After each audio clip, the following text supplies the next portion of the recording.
The supermarket at 2:14 a.m. felt like it belonged to another world.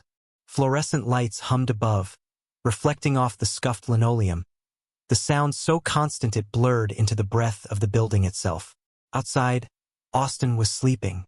Inside, SunValley's East Riverside branch carried on in its muted rhythm.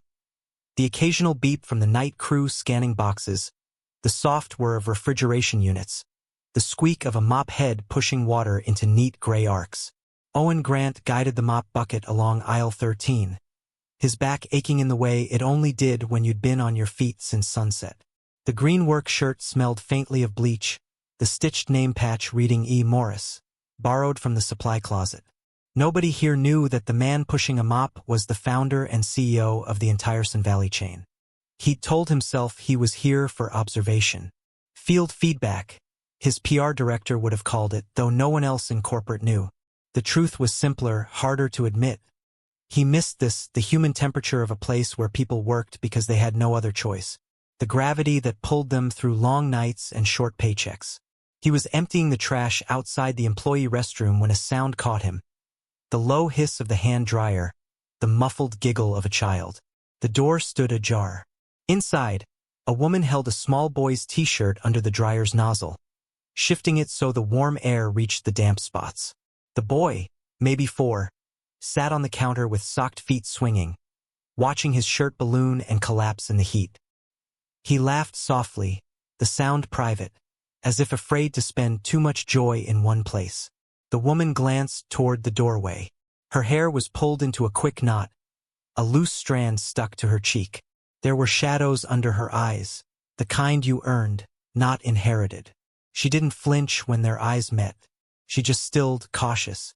And Owen felt it, that pull backward through time to a laundromat off South Congress, where his mother once fed quarters into a stubborn dryer while he sat on the floor beside her, jacket still wet from the walk. Hunger and cold had a way of making you invisible. He'd meant to keep walking. He only meant to watch. But something in the way she turned back to the shirt made standing still impossible. Maya Reed hadn't planned to end her 20s living week to week in a roadside motel, her son's sneakers drying on the heater, her life measured in bus schedules and shift start times. 2 years ago, she'd been halfway through her veterinary degree. Her days began before sunrise. Drop Eli off at the neighbor's, rush to lectures, slip into labs still smelling faintly of baby shampoo, and study in the soft light of his nap time. The plan had been impossible on paper but radiant in her mind. Finish school, open a clinic, and give Eli a childhood free from the smell of bleach and thin carpet. It unraveled quietly. First came her mother's sudden illness, which swallowed what little savings she had. Then the tuition bill she couldn't pay. Then Eli's father, a man who could talk for hours about dreams, but who left without a slammed door or a forwarding address. She withdrew from school, took the first steady job she could find, stocking shelves at the SunValley Supermarket on East Riverside. The Sunny Rest Motel was close enough to walk, but buses were cheaper when she needed to save her legs for work. The room was barely more than a box, one double bed, a hot plate, a TV with the volume always slightly too loud. It was home because it had a lock.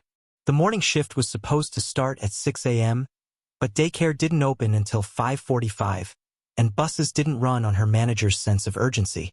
Some days she made it with seconds to spare. Other days she slipped in 2 or 3 minutes late, catching Dalton's eyes flick to the clock. He never shouted. His disappointment was quieter, more efficient. She learned to save on everything. Half scoops of detergent stretched into 3 loads.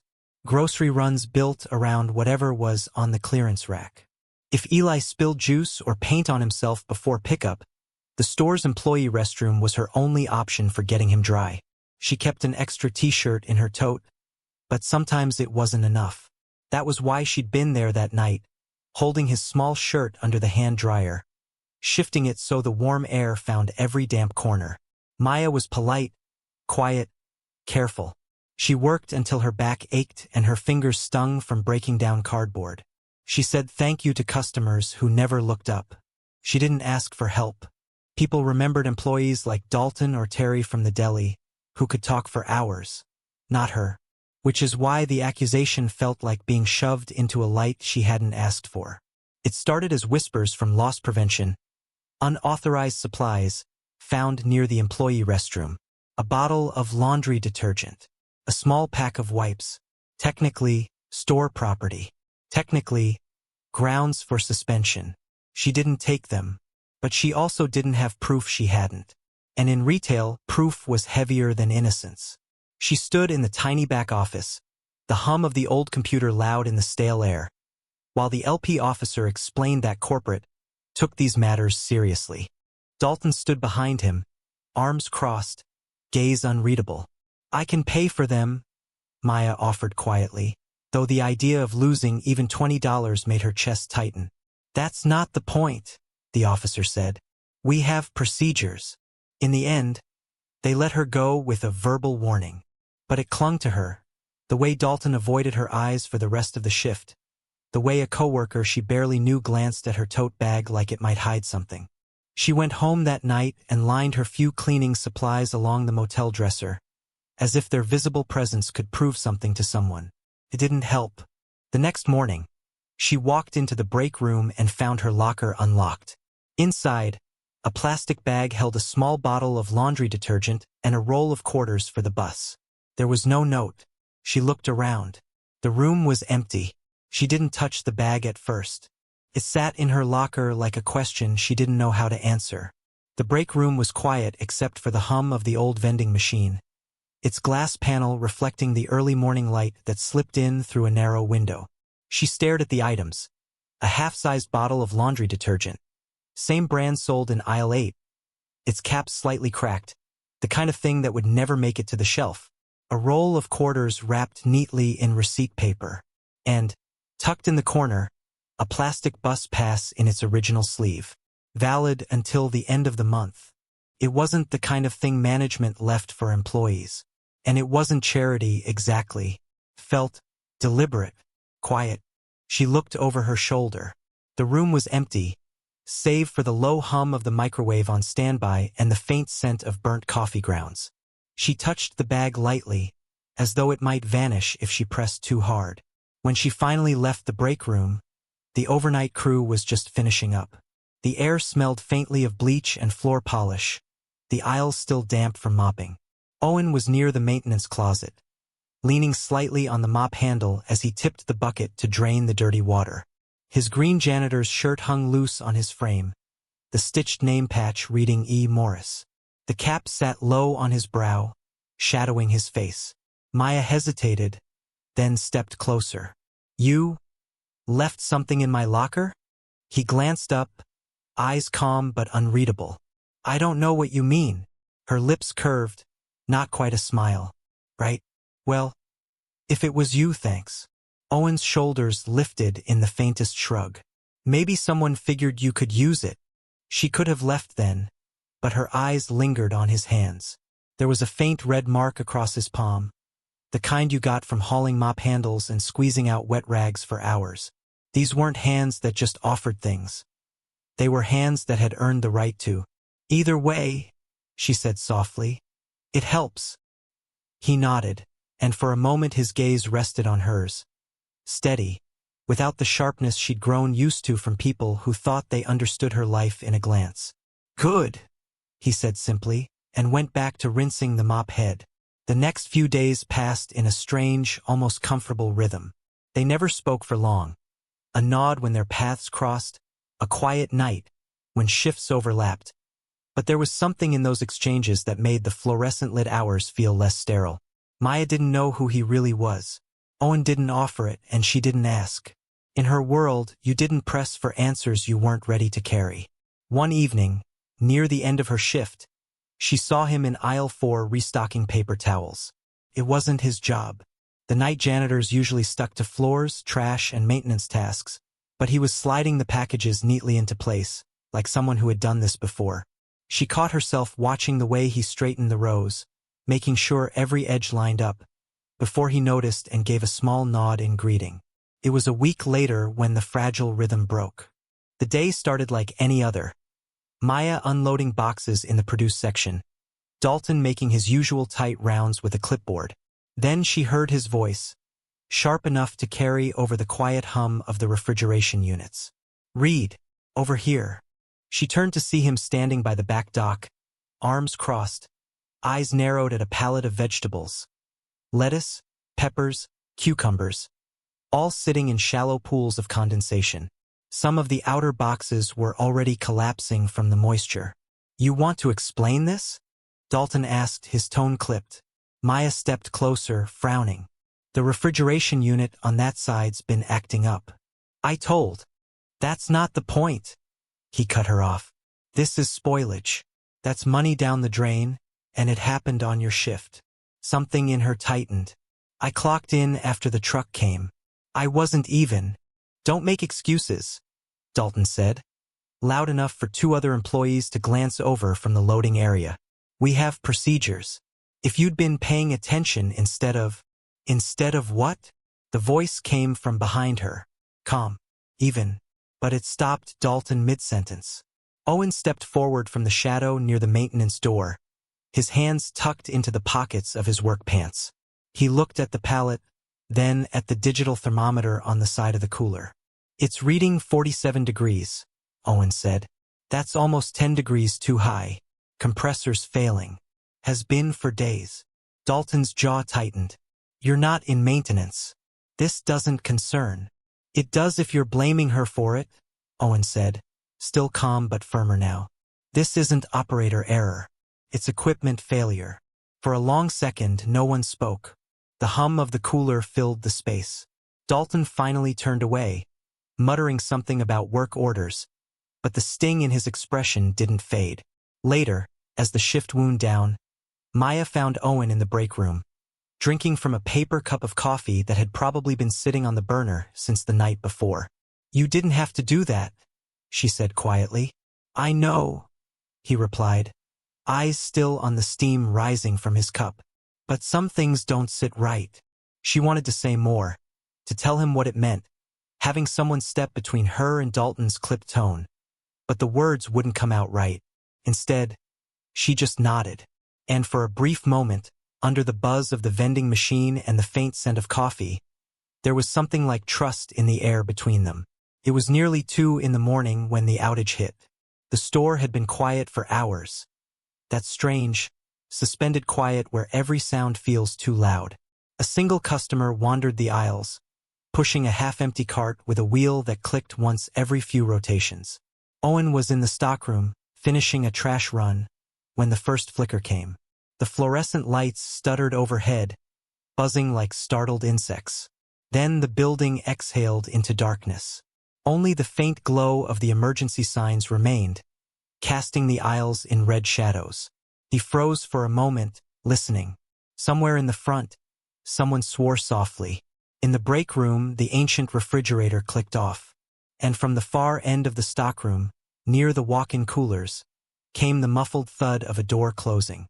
Then the sound hit him, frantic pounding. A small, high voice. Owen moved fast. He crossed the stockroom, his boots thudding against the concrete. The pounding grew sharper, faster. When he reached the cooler, the handle was jammed. The heavy, insulated door shuddered under the force of small fists on the other side. "Hey!" he called, pressing his ear against the door. "It's okay. I hear you." The voice inside broke into sobs. "I can't open it. It's cold." Owen's gut tightened. The emergency release must have failed. Inside, the temperature would still be dropping, even without power. He gripped the handle, yanked hard. Nothing. "Step back from the door," he shouted. "All the way back. You hear me?" A shaky "okay" came through the metal. Owen braced his shoulder against the doorframe, grabbed the handle with both hands, and put his weight into it. The seal groaned, metal straining against metal. He tried again, feeling the tendons in his arms burn. On the third pull, something gave with a violent crack.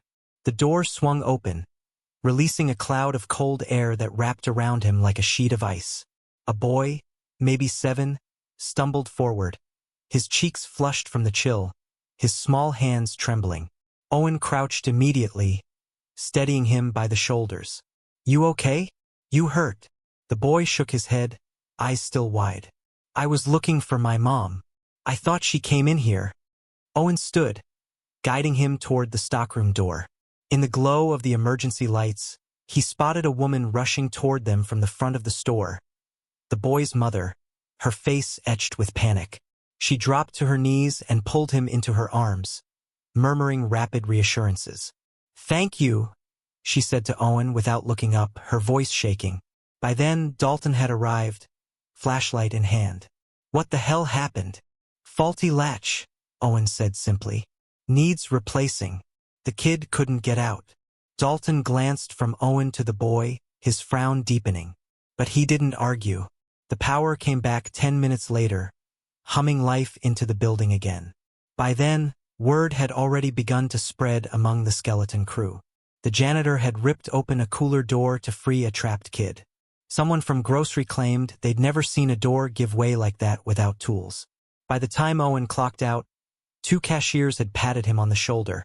A stock clerk had called him Superman, and Dalton had given him a look that was half irritation, half reluctant respect.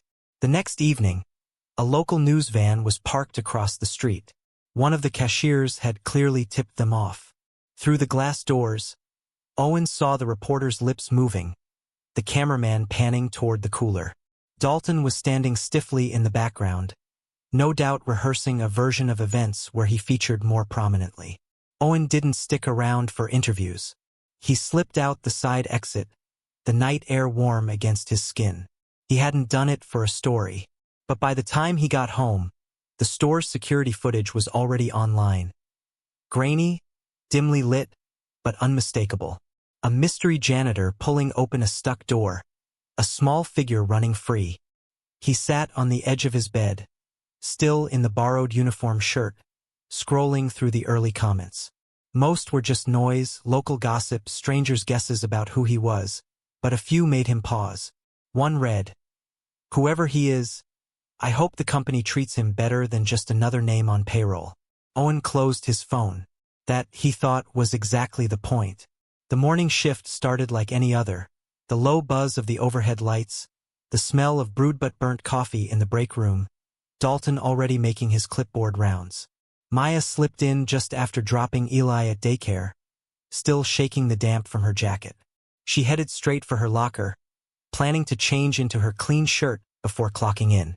But as she turned the corner, she noticed a cluster of employees gathered around the break room TV, their chatter unusually loud for this early hour. On the screen, a local news anchor was speaking over grainy footage, the store's security camera view of the walk-in cooler door. The image was dim, but there was no mistaking the figure in the green janitor's shirt, cap low over his brow, bracing himself against the metal before wrenching the door open. A child stumbled out. A woman rushed forward. The cheerin read, "Mystery janitor rescues boy trapped in cooler." Maya felt her stomach drop, but before she could process why, the report cut to a live shot outside the store. The reporter stood next to the very same cooler door, microphone in hand. Beside her was him. Only he wasn't in the green shirt now. He wore a navy suit, crisp white shirt, no cap. His hair was neatly combed, his posture confident, and his voice calm, assured, carried through the tinny speakers. "SunValley has always been about community," he said to the camera. "This week, I had the chance to experience firsthand what our employees face on the ground. That's why we're launching a new field feedback program, so leadership stays connected to the reality of our stores." The lower third graphic spelled it out. Owen Grant, CEO, SunValley Supermarkets. Maya felt heat rise in her cheeks. Around her, a few employees muttered in surprise. One laughed and said, "Guess the boss knows how to mop." Another asked if Dalton had known. She barely heard them. It wasn't just the fact that he was the CEO. It was the way the story was framed, as if her store, her co-workers, maybe even she herself, had been part of some corporate experiment. That quiet man who'd left detergent in her locker and stood up for her against Dalton. Had all of that been for the cameras? She left the break room before the segment ended. By lunch, the rumors had already twisted into jokes. "Hey, Maya, you talked to the boss last night? Think he'll send you to corporate now?" She ignored them, finished her shift, and didn't stop to change. Instead of walking toward the bus stop, she headed in the opposite direction, to the motel to pack. That night, she filled out an application for an early morning job unloading flowers at the city market. It was harder work for less pay, but it was honest with no surprise cameras. She didn't tell anyone at SunValley she was quitting. The next morning, she left her badge on Dalton's desk, along with her locker key. When she picked Eli up from daycare that afternoon, he handed her a wilted daisy from the playground. "For you," he said. She smiled, but the gesture ached. Whatever had happened with Owen, whoever he really was in those quiet moments, it didn't matter now. She had survived worse. She would survive this too. The community center smelled faintly of sawdust and crayons. It was a Saturday afternoon, and the main hall was strung with paper banners colored by small, determined hands. Kids Engineering Challenge. Folding tables held half-finished contraptions made of popsicle sticks, gears, and repurposed soda bottles. Parents leaned against the walls, chatting softly while their children worked in groups. Maya sat near the back, Eli on her lap, his small legs swinging against her shins. He'd been talking all morning about building the tallest bridge, though so far his bridge consisted of 2 cardboard pillars and a very stubborn rubber band. She smoothed his hair back and watched the stage where a local volunteer was introducing the day's sponsor. When she heard the name, her chest tightened. "Please welcome Owen Grant, CEO of SunValley Supermarkets, and our newest partner in the center's community initiatives." She felt Eli shift, curious at the sudden applause. Owen walked onto the small stage, not in a suit this time but in a simple button-down and rolled sleeves. He smiled briefly at the room, but his eyes didn't sweep the crowd in the polished way she'd seen on the news. They seemed to search, pause, and, for just a fraction of a second, find her. He didn't hold the moment. Instead, he stepped to the microphone. "I came here today," he began, "thinking I'd just sit in the back and watch kids invent things I could never dream up. That was the plan. But a while ago, I met someone who changed my plans in an instant." The room quieted. Maya's heartbeat felt too loud in her own ears. "I've been poor," Owen said plainly. "Not the kind of poor you read about in business books, but the kind where you count bus transfers and figure out which bills can wait another week. The kind where you hold a shirt under a hand dryer because it's all you've got.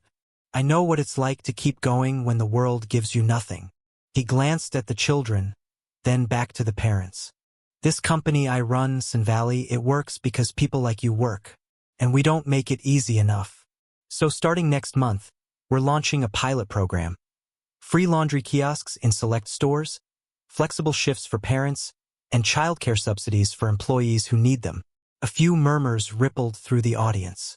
Owen didn't raise his voice to compete. "I'm not asking for anything in return," he said. "This isn't about a photo. It's about people being able to breathe a little easier." He stepped back from the mic. "Thank you." The applause was polite but genuine. Maya sat still, Eli leaning forward in her lap, clapping along because everyone else was. Her throat felt tight, but not with the anger she'd carried since the break room that morning. This was different. Owen didn't come to her afterward. He lingered near the stage for a few minutes, shaking hands with a couple of volunteers, then slipped toward the exit. No direct look, no invitation. It was a choice he left in her hands. 3 weeks later, Maya stepped through the sliding doors of the East Riverside SunValley for the first time since she'd quit. The morning light pooled across the glossy floor, and the air smelled faintly of oranges from the produce section. She wasn't in uniform now, just jeans and a soft sweater, but she still felt the old rhythm in her step. Dalton was nowhere in sight. Instead, a woman from corporate greeted her with a smile and a badge clipped to a fresh lanyard. Employee Experience Advisory Board Maya Reed. The pilot program had launched exactly as Owen described it. Laundry kiosks installed near the restrooms, a child care subsidy sign-up at HR, and posted notices about flexible scheduling. It was small, local for now, but the effect was immediate. Cashiers she didn't even know smiled at her as if she'd had a hand in it because, in a way, she had. She didn't see Owen that day. Not until she got a short message on her phone 2 nights later. Stores closed at 10. Bring Eli. Trust me. When they arrived, The store was dark except for a trail of low lights along aisle 7. At the entrance stood Owen, in his rolled-sleeve shirt again, holding a folded map. "Treasure hunt," he said, handing it to Eli. "You've got clues. Each one leads to the next. And at the end, a prize." Eli's eyes lit up. He grabbed Maya's hand and pulled her toward the first mark on the map. The hunt wound through the quiet store, from the cereal aisle to the seasonal display, where a small chocolate coin waited in a basket, then to the frozen section, where a plush penguin guarded the next clue. Owen trailed behind, letting Eli lead, his smile widening each time the boy hooped at a find. The final clue led them to the toy section, where a green dinosaur, plastic but fierce, stood on the bottom shelf, tagged with Eli's name. Eli hugged it to his chest, then looked up at Owen. "Are you my coach now?" he asked, the words innocent, but full of something heavier than play. Owen crouched down to his level. "If you want me to be," he said quietly. Eli nodded, satisfied, and ran ahead to show his mother the prize. Maya met Owen's gaze over the top of her son's head. For weeks, tension and questions had lived in that space between them. But in this quiet, empty store, with her son laughing down the aisle, it wasn't about titles or experiments. It was about what they chose to do when no one was watching. And as they walked toward the exit together, Maya realized that, for the first time in a long while, the air between her and someone else felt steady. Not a stage act, not a performance, just the new normal.